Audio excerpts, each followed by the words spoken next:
Bir zamanlar, dağların ardında, vadilerin arasında kalmış, huzur dolu bir köy vardı. Bu köyün halkı, sade bir yaşam sürer, tarlalarında çalışır, hayvanlarını besler ve birbirlerine destek olurlardı. Ancak, köyün bu huzuru uzun süre devam etmedi. Zira, köyde yaşayan zengin bir adam vardı.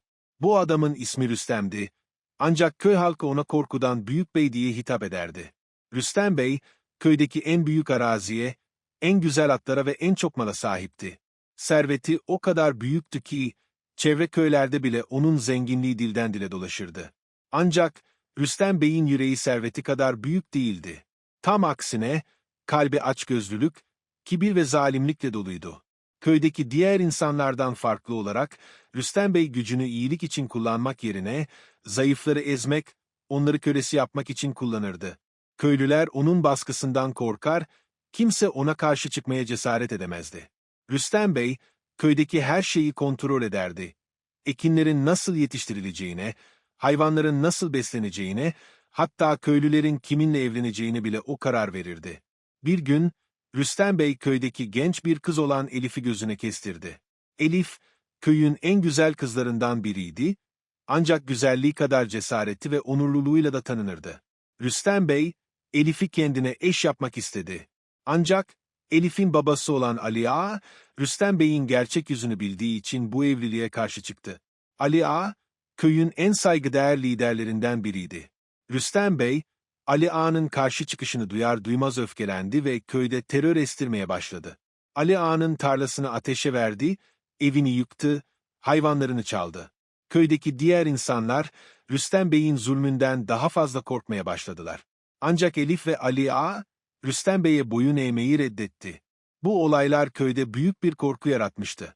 Ancak Elif'in cesareti, diğer köylüleri de cesaretlendirdi. Köy halkı, Rüstem Bey'in zulmüne karşı bir araya gelmeye başladı. Elif, köylüleri topladı ve babası Ali Ağa ile birlikte bir plan yapmaya başladılar. Amaçları, Rüstem Bey'in gücünü kırmak ve onun kontrolünden kurtulmaktı. Köyün yaşlı bilgesi, bu planın başında yer aldı. Yaşlı bilge, köydeki insanların bir araya geldiğinde neler yapabileceğini biliyordu. Planı, köy halkının Rüstem Bey'e karşı birlikte hareket ederek onun güç kaynağını, yani servetini ele geçirmekti. Gece vakti, köyün tüm erkekleri ve kadınları bir araya geldi.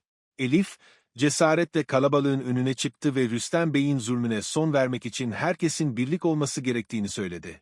Herkes Elif'in arkasında birleşti ve Rüstem Bey'in malikanesine doğru yola çıktılar. Rüstem Bey, köylülerin kendisine karşı geldiğini görünce, önce büyük bir öfkeye kapıldı. Ancak kısa sürede, köylülerin sayıca çok olduğunu ve birlikte hareket ettiklerinde durdurulamaz bir güç haline geldiklerini fark etti. Köy halkı, Rüstem Bey'in malikanesini sardı ve onu köyden sürmeye karar verdi. Rüstem Bey, gücünün ve servetinin artık onu koruyamayacağını anlayınca büyük bir korkuya kapıldı. Köy halkı, onun malikanesine el koydu, servetini köydeki ihtiyaç sahiplerine dağıttı ve Rüstem Bey'i köyden sürdü. Bu olaydan sonra, köy halkı tekrar huzur içinde yaşamaya başladı. Rüstem Bey'in yerine, köyün yeni lideri olarak Ali Ağa seçildi. Ali Ağa, herkesin hakkını koruyan, adil bir lider oldu. Elif ise, köyde cesaretin ve onurun simgesi haline geldi. Rüstem Bey'in düşüşü, köyde bir ibret hikayesi olarak anlatılmaya başlandı. Bu hikaye, zenginliğin ve gücün tek başına yeterli olmadığını, asıl gücün birlikten ve adaletten geldiğini herkese hatırlattı.